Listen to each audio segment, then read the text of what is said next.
Twelfth class के सभी बच्चों का आज के वीडियो में स्वागत है। आज हम 12वीं कक्षा का अर्थशास्त्र विषय का अध्याय 2 जिसका नाम है अर्थव्यवस्था की केंद्रीय समस्याएं, उसके बारे में चर्चा करेंगे। तो लीजिए शुरू करते हैं आज का वीडियो। सबसे पहले हम यह समझते हैं अर्थव्यवस्था से क्या अभिप्राय है। अर्थव्यवस्था दो शब्दों से मिलकर बना है, अर्थ जमा व्यवस्था। अर्थ का मतलब होता है धन, पैसा, और व्यवस्था का मतलब होता है प्रबंध करना, अर्थात कैसे कमाया जाए। तो इसका मतलब यह हुआ कि एक देश में रहने वाले जो लोग हैं वो ऐसी कौन सी आर्थिक क्रियाएं करते हैं जिससे वह पैसा कमाकर अपनी आजीविका चलाते हैं। और एक देश में रहने वाले लोग विभिन्न आर्थिक क्रियाएं जो करते हैं उन्हें हम 3 भागों में बांट सकते हैं, प्राथमिक क्षेत्र, द्वितीयक क्षेत्र और तृतीयक क्षेत्र। प्राथमिक क्षेत्र से अभिप्राय कृषि और उससे संबंधित क्रियाएं। द्वितीयक क्षेत्र का मतलब उत्पादक क्षेत्र, अर्थात उद्योगों में जो वस्तुओं का रूपांतरण होता है, कच्चे माल से वस्तुएं जो बनती हैं। और तृतीयक क्षेत्र जिसमें सेवाएं आती हैं, विभिन्न सेवाएं, जैसे अध्यापक की सेवाएं, डॉक्टर की सेवाएं और विभिन्न प्रकार की अन्य सेवाएं। आम बोलचाल की भाषा में हम अर्थव्यवस्था की जगह देश शब्द का प्रयोग करते हैं। जैसे भारत एक अर्थव्यवस्था है तो हम कहेंगे भारत देश। और वस्तु और सेवाओं में यह अंतर होता है, वस्तुओं का उत्पादन पहले होता है, उसके बाद उनका उपभोग करते हैं, जबकि सेवाओं का उत्पादन और उपभोग साथ साथ होता है। जैसे एक अध्यापक आपको पढ़ा रहा है, एक डॉक्टर जो इलाज कर रहा है। तो वस्तुएं हम देख सकते हैं, भौतिक रूप में होती हैं, सेवाएं हम देख नहीं सकते, अदृश्य रूप में होती हैं। तो ये वस्तु और सेवा में अंतर होता है। डिटेल में जो और ज़्यादा विस्तार में अंतर हम जो अर्थशास्त्र का दूसरा भाग है, समष्टि अर्थशास्त्र, उसमें करेंगे। आगे हम करते हैं केंद्रीय समस्याएं। केंद्रीय समस्याओं से अभिप्राय उन निर्णय लेने की समस्याओं से है जिनका सामना हर देश को करना पड़ता है, चाहे वह अमीर देश हो, चाहे वह गरीब देश हो, चाहे वह विकसित देश हो, चाहे अल्प विकसित देश हो, चाहे वह भारत हो, चाहे वह अमेरिका हो। तो हर देश को कुछ उत्पादन संबंधी और आर्थिक क्रियाओं संबंधी जो निर्णय लेने पड़ते हैं उन्हें केंद्रीय समस्याएं कहते हैं। केंद्रीय समस्याओं से अभिप्राय है निर्णय लेने की ऐसी समस्याएं जिनका सामना हर देश को करना पड़ता है। इसके बाद हम चर्चा करते हैं आर्थिक समस्या अथवा चुनाव की समस्या क्या है। प्रत्येक देश में उत्पादन के साधन अथवा संसाधन सीमित मात्रा में होते हैं, जबकि देश में रहने वाले नागरिकों की आवश्यकताएं असीमित होती हैं।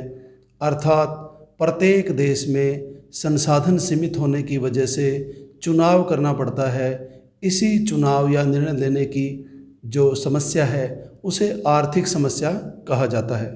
जैसे आम जीवन में एक विद्यार्थी को यह चुनाव करना पड़ता है, कितना समय अर्थशास्त्र पढ़े, कितना समय हिंदी पढ़े, इंग्लिश पढ़े, अन्य विषय पढ़े, कितना समय परिवार के साथ बैठे, कितना समय खेलकूद को दे, कितना समय मित्रों को दे, कितना समय टीवी देखने में व्यतीत करे, कितना समय मोबाइल का प्रयोग करने में व्यतीत करे। तो विभिन्न क्रियाकलापों के लिए उसे निर्णय लेना पड़ता है। तो निर्णय लेना अर्थात चुनाव करना, इसी समस्या को आर्थिक समस्या कहते हैं। यह क्यों उत्पन्न होती है? हमारे देश में सभी रहने वाले व्यक्तियों के लिए संसाधन तो सीमित हैं, लेकिन आवश्यकताएं असीमित हैं, क्योंकि तकनीक में परिवर्तन होता रहता है, समय में परिवर्तन होता रहता है। तो नई नई चीज़ आती रहती हैं, नई नई वस्तुएं आती रहती हैं। पहले कभी ब्लैक एंड वाइट टीवी होते थे, उसकी जगह कलर टीवी आ गए, एलईडी आ गए। इसी तरह अगर हम देखें मोबाइल फ़ोन, विभिन्न नए नए फीचर्स वाले, विभिन्न नए नए विशेषताओं वाले फ़ोन प्रतिदिन आते रहते हैं। गाड़ी हैं और विभिन्न घरेलू उपकरण हैं, चाहे वो पंखा है, कूलर है, एसी है, रेफ्रिजरेटर है, नई नई गाड़ियाँ। तो तकनीक में परिवर्तन होने के साथ साथ, देश में आर्थिक विकास होने के साथ साथ नए नए वस्तु और सेवाएं मार्केट में आते रहते हैं, और एक आवश्यकता पूरी होते ही अन्य आगामी आवश्यकताएं पहले ही तैयार हो जाती हैं। आवश्यकताएं वक्त के साथ साथ बढ़ती रहती हैं, विभिन्न वस्तु और सेवाओं की मांग बढ़ती रहती है, लेकिन उसे पूरा करने के लिए जो साधन चाहिए, जो पैसे चाहिए और जो साधन चाहिए, क्या वो उसी अनुपात में बढ़ पाते हैं? नहीं। आवश्यकताएं अत्यधिक मात्रा में बढ़ती रहती है, लेकिन उसे पूरा करने के लिए जो हमारे पास साधन हैं वो सीमित हैं, वो उस अनुपात में नहीं बढ़ पाते।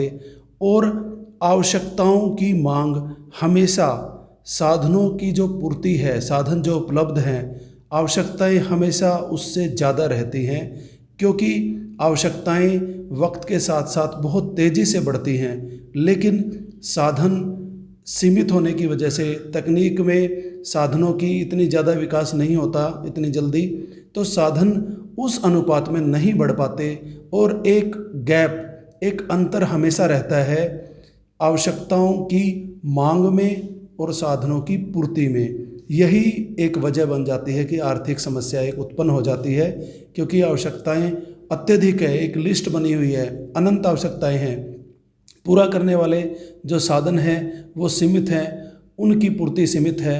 तो ये जो अंतर पैदा होता है, यही आर्थिक समस्या के उत्पन्न होने का कारण बन जाता है। आर्थिक समस्या के उत्पन्न होने का अगला कारण है साधनों के वैकल्पिक प्रयोग। साधनों के वैकल्पिक प्रयोग से मतलब एक से अधिक प्रयोग। जैसे भूमि का प्रयोग हम खेती में भी कर सकते हैं, उद्योगों में भी हो सकता है, सेवाओं में भी हो सकता है। तो इन विभिन्न प्रयोगों में से किस में अर्थव्यवस्था में सबसे ज़्यादा आवश्यकता है, उसके आधार पर हम चुनाव करेंगे कि भूमि का प्रयोग सबसे पहले किस आवश्यकता की पूर्ति करने के लिए किया जाए। अगर आवश्यकताएं असीमित हैं, साधन सीमित हैं, अगर उनका वैकल्पिक प्रयोग ना हो तो भी आर्थिक समस्या उत्पन्न इसलिए नहीं होगी क्योंकि जो साधन का प्रयोग है हमें वही प्रयोग करना पड़ेगा। लेकिन वैकल्पिक प्रयोग होने की वजह से हमें यह चुनाव करना पड़ता है कि कौन सी आवश्यकता को पहले पूरा करें और कौन सी आवश्यकता को भविष्य के लिए स्थगित करें। उदाहरण के लिए मान लीजिए घर में 2 लीटर दूध है, तो हमें यह चुनाव करना पड़ेगा इसमें से कितने दूध की दही जमाई जाए, कितने का चाय बनाने में प्रयोग किया जाए, कितने छोटे बच्चे और बीमार घर में जो लोग हैं, बूढ़े हैं, उनको दूध गर्म करके पिलाने में प्रयोग किया जाए, और कितना दूध है किसी अन्य डिश में प्रयोग किया जाए, कोई भी खीर आदि बनानी है। तो इस तरह से हमने देखा कि दूध के वैकल्पिक प्रयोग होने की वजह से हमें यह चुनाव की समस्या उत्पन्न हुई, हमारे सामने पैदा हुई। अगर दूध का सिर्फ एक ही प्रयोग होता कि दूध को उबालकर पिया जा सकता है, तो शायद ये समस्याएं उत्पन्न नहीं होती।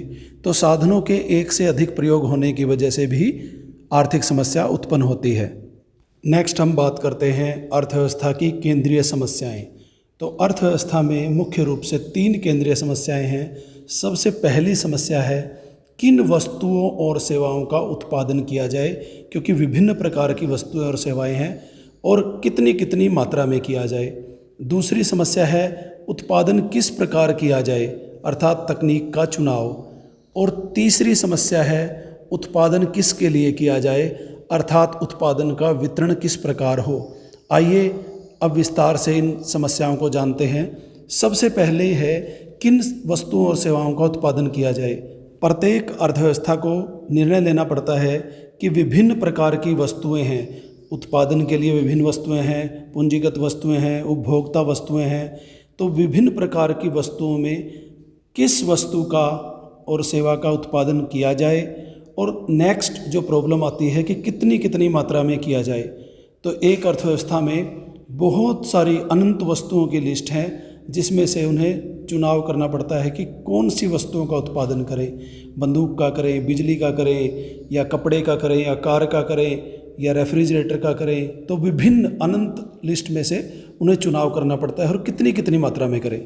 कृषि के लिए आवश्यक वस्तुओं का उत्पादन करें, अन्यथा उपभोक्ताओं के लिए आवश्यक वस्तुओं का उत्पादन करें, अथवा उत्पादकों के लिए पूंजीगत वस्तुओं का उत्पादन करें। तो एक अर्थव्यवस्था के सामने सबसे पहली ये समस्या है कि किन वस्तुओं और सेवाओं का उत्पादन करें और कितनी कितनी मात्रा में करें। ये समस्या हर देश के सामने उत्पन्न होती है, चाहे वह देश अमीर है, चाहे वह देश गरीब देश है, चाहे वह विकसित है, चाहे वह अल्प विकसित देश है। हर अर्थव्यवस्था, हर देश की ये केंद्रीय समस्या है। उसके बाद जो नेक्स्ट समस्या है वह उत्पन्न होती है कि उत्पादन किस प्रकार किया जाए। तो उत्पादन करने के दो तरीके हैं, श्रम प्रधान तकनीक और पूंजी प्रधान तकनीक। श्रम प्रधान तकनीक से अभिप्राय है जब उत्पादन को बढ़ाने के लिए अधिक मात्रा में श्रम का प्रयोग किया जाए और पूंजी का कम प्रयोग किया जाए, और पूंजी प्रधान तकनीक में अधिक मात्रा में पूंजी का प्रयोग और कम मात्रा में श्रम का प्रयोग जब भी उत्पादन बढ़ाना है। तो यह देश में उपलब्ध पूंजी तथा श्रम की मात्रा और उनकी कीमत के आधार पर तय किया जाता है कि कौन सी तकनीक का चुनाव किया जाए। अगर देश में श्रम सस्ता है और रोज़गार बढ़ाना है, काफ़ी मात्रा में श्रमिक उपलब्ध हैं, तो श्रम प्रधान तकनीक का प्रयोग किया जाता है आमतौर पर। और अगर पूंजीगत पदार्थ मशीनों से उत्पादन करना है और मशीनें सस्ती हैं, पूंजी सस्ती है, तो वहाँ पर पूंजी प्रधान तकनीक का प्रयोग किया जाता है। देश में उपलब्ध श्रम और पूंजी की स्थिति के आधार पर, उनकी लागत के आधार पर ये निर्णय लिया जाता है। अगर हम भारत जैसे देश की बात करें तो यहाँ के लिए श्रम प्रधान तकनीक उचित है ताकि रोज़गार भी बढ़ सके और यहाँ पर श्रमिक सस्ते भी हैं। अगर अमेरिका जैसे देश की बात करें तो वहाँ पर मशीनों से उत्पादन ज़्यादा किया जाता है क्योंकि वहाँ पर मशीनें सस्ती हैं और श्रम महंगा है। अगली केंद्रीय समस्या जिसका संबंध है उत्पादन किसके लिए किया जाए। उत्पादन खुद के उपभोग करने के लिए, खुद की आवश्यकताओं की पूर्ति करने के लिए किया जाए या फिर बाज़ार में बेचकर धन आय कमाने के लिए किया जाए। उसके बाद उत्पादन किसके लिए किया जाएगा संबंध एक वितरण से है कि उत्पादन का विभिन्न व्यक्तियों में, विभिन्न परिवारों में वितरण किस प्रकार किया जाए, अर्थात राष्ट्रीय आय में से देश के नागरिकों को कितना कितना हिस्सा मिलेगा। और उसके बाद उत्पादन किसके लिए किया जाएगा संबंध है उत्पादन के साधनों में उत्पादन का वितरण।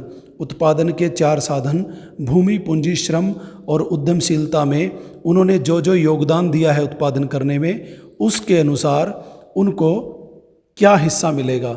जैसे एक घर में बर्थडे पर, एक बच्चे के बर्थडे पर केक आ गया तो वो केक जैसे परिवार के सदस्य आपस में मिल बांट कर खाते हैं, उसी तरह देश में जो उत्पादन के 4 साधन हैं उनके द्वारा जो उत्पादन अर्जित किया गया है तो उसमें से उनकी जो जो उन्होंने योग्यता के अनुसार, जो जो उन्होंने जितना कंट्रीब्यूशन किया, जितना योगदान दिया है, उसके अनुसार भूमि, पूंजी, श्रम और उद्यम में राष्ट्रीय आय का बंटवारा। उसी तरह से देश में रहने वाले विभिन्न व्यक्तियों, विभिन्न समाज के हिस्सों में उनको आय में से कितना कितना हिस्सा मिलेगा। तो ये व्यक्तिगत और कार्यात्मक वितरण से अभिप्राय है कि उत्पादन किसके लिए किया जाए, उत्पादन का वितरण देश में किस प्रकार हो, आय का वितरण किस प्रकार हो, ताकि समाज कल्याण भी बढ़े और समानता भी बढ़े, अमीर गरीब के बीच की खाई भी बढ़े और आय का वितरण भी देश में न्यायोचित ढंग से हो। आगे हम चर्चा करते हैं कि विभिन्न अर्थव्यवस्थाओं में केंद्रीय समस्याओं का समाधान किस प्रकार किया जाता है। तो पूरे विश्व में 3 प्रकार की अर्थव्यवस्थाएं हैं। एक होती है बाजार अर्थव्यवस्था अथवा पूंजीवादी अर्थव्यवस्था।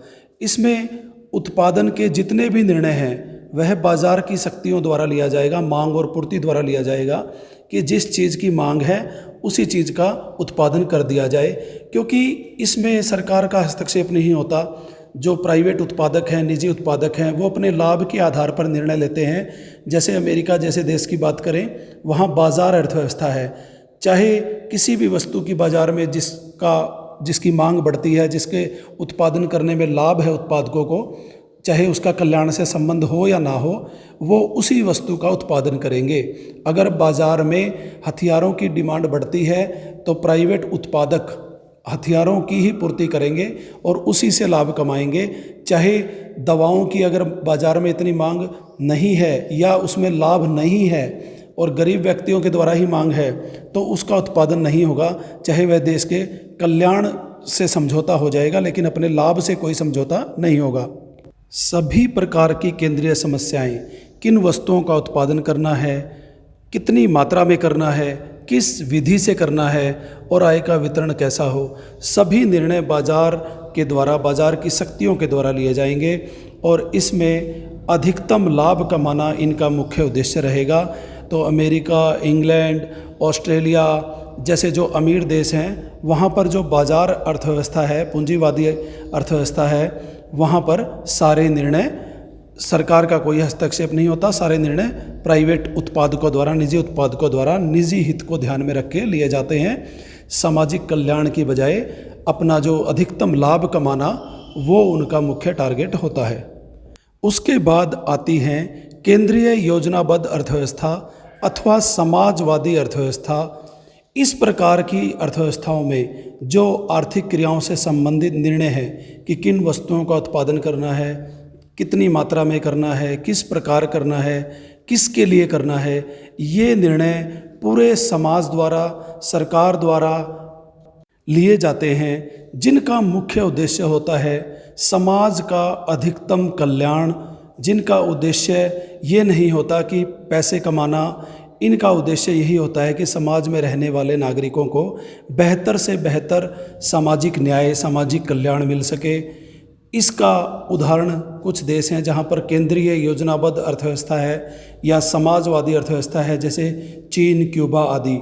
यहाँ पर सरकार द्वारा कोई केंद्रीय अधिकारी नियुक्त कर दिया जाता है जो देश में उपलब्ध संसाधनों को ध्यान में रखते हुए किस वर्ग के हित में कौन से निर्णय लेने हैं, इसका सारा निर्णय उनके द्वारा किया जाता है।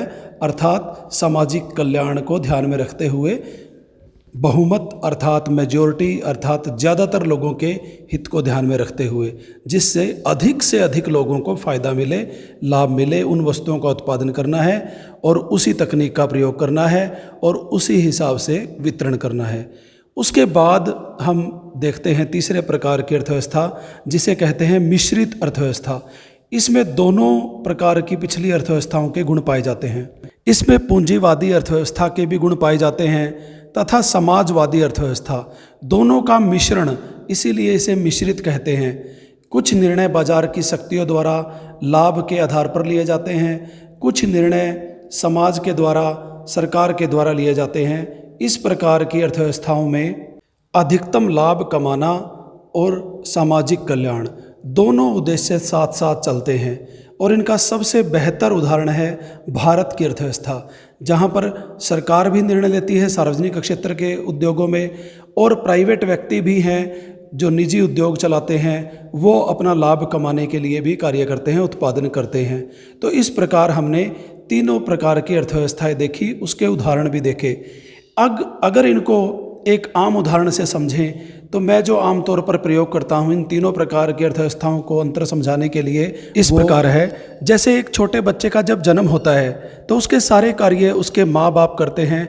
हर प्रकार के कार्य के लिए वो माँ बाप पर निर्भर होता है, अपना कोई भी निर्णय नहीं लेता। तो ये समाजवादी अर्थव्यवस्था का उदाहरण है जहाँ सारे काम सरकार करती है। दूसरा, जब वो थोड़ा बड़ा हो जाता है तो कुछ काम अपने आप करने लग जाता है, खाना खुद खाने लग जाता है, कपड़े पहनने लग जाता है। तो ये मिश्रित अर्थव्यवस्था का उदाहरण है जहाँ दोनों निर्णय साथ साथ चलते हैं। और जब वो बड़ा हो जाता है, वयस्क हो जाता है, तो वो खुद के निर्णय तो लेता ही लेता है बल्कि परिवार भी खुद ही चलाता है, तो वो स्वावलंबी टाइप बन जाता है। तो ये तीसरा उदाहरण पूंजीवादी अर्थव्यवस्था का है। इसीलिए किसी ने कहा है, एक शिशु का पालन पोषण करो, समाजवादी अर्थव्यवस्था की तरह सारे निर्णय खुद लो, और जब वो थोड़ा बड़ा हो जाए तो उसका मार्गदर्शन करो। आधे काम उसे खुद करने दो, आधे काम आप करो। लेकिन जब वो पूरा वयस्क होकर बड़ा हो जाए, स्वावलंबी बन जाए, तो उसे स्वतंत्र छोड़ दिया जाए, ताकि वह अपना भी फायदा करेगा और पूरे देश अर्थव्यवस्था का भी फायदा करेगा। आज का वीडियो यहीं ख़त्म करते हैं, आगे नेक्स्ट वीडियो में करेंगे। तो please like, share, subscribe my YouTube channel, ताकि आप 9वीं से 12वीं तक के अर्थशास्त्र विषय के और सामाजिक अध्ययन के वीडियो इसी तरह से देखते रहें। धन्यवाद।